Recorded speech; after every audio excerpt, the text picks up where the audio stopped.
There was once a handsome young prince named John, and where one finds a handsome young prince, one is most certain to find a beautiful young princess. Her name was Tinsel, and they were very much in love. I love you, John. I love you, Tinsel. They were never happy unless they were together. Oh, I'm so unhappy. Peekaboo, guess who? Oh, now I'm happy.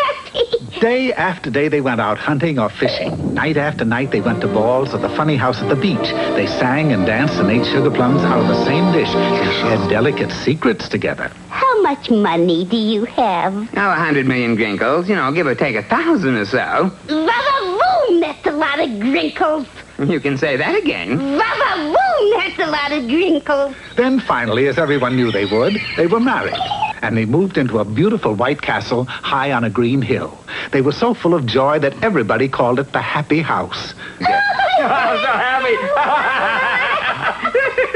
That is, everybody but one, an evil old witch named Grumpyra, who hated happiness. It's disgusting. I'll put a stop to it if it's the last thing I do. Then, taking a basket of poison apples, she hurried off to the castle. Who is it, dear? It's an old hag with mussed-up hair selling apples. Apples? Yes, you know. The poison kind that you take a bite of and they put you to sleep for 1,000,000 years. No, well, tell her we don't want any. We don't want any. With that, the witch was roughly thrown from the castle. And once again, happiness echoed from within. By now, Grumpyra was near the breaking point.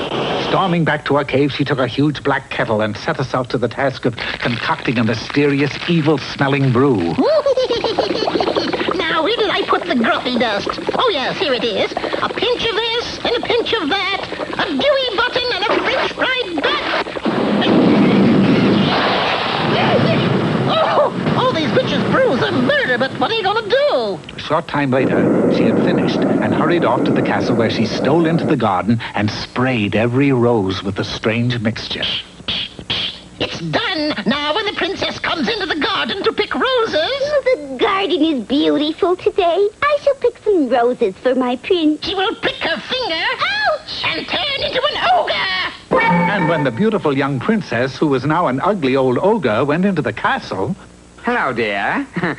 Wearing your hair a little differently, aren't you? It's worse than that. I turned into an ogre. A closer look told the prince that what she said was true, and this made him very unhappy. The old witch's plan had worked, for the castle was now the saddest place on earth.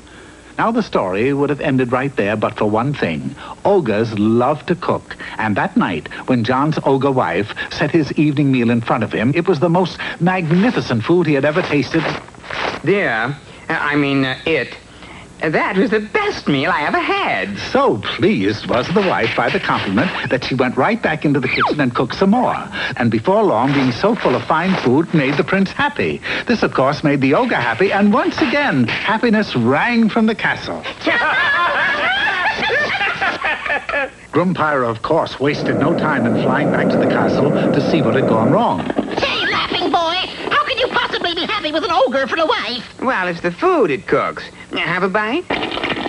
Say, that is tasty. Join me? Love to? They both dug in and ate all John's ogre wife could cook, and she cooked all they could eat. The food was so good that even Grumpyra, for the first time in her life, was happy. You know, she's such a good cook that I could kiss her. Oh, no, you must never do that, boy. All right, but why not? Because if a handsome prince kisses her, it will break the spell, and she will turn back into a beautiful princess who can't cook for sour apples. Gee, I'm glad you told me. As a precaution against ever kissing the ogre by mistake, the prince let his beard grow and wore a gag over his mouth whenever he wasn't eating.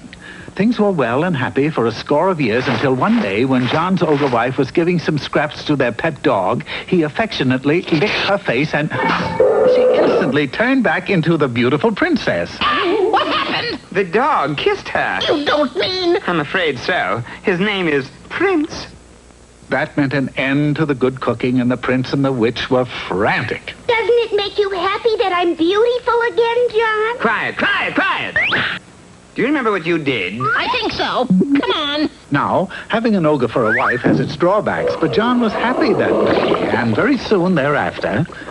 A pinch of this, a pinch of that, a Dewey button and a French fried bat. John was to be very happy once again.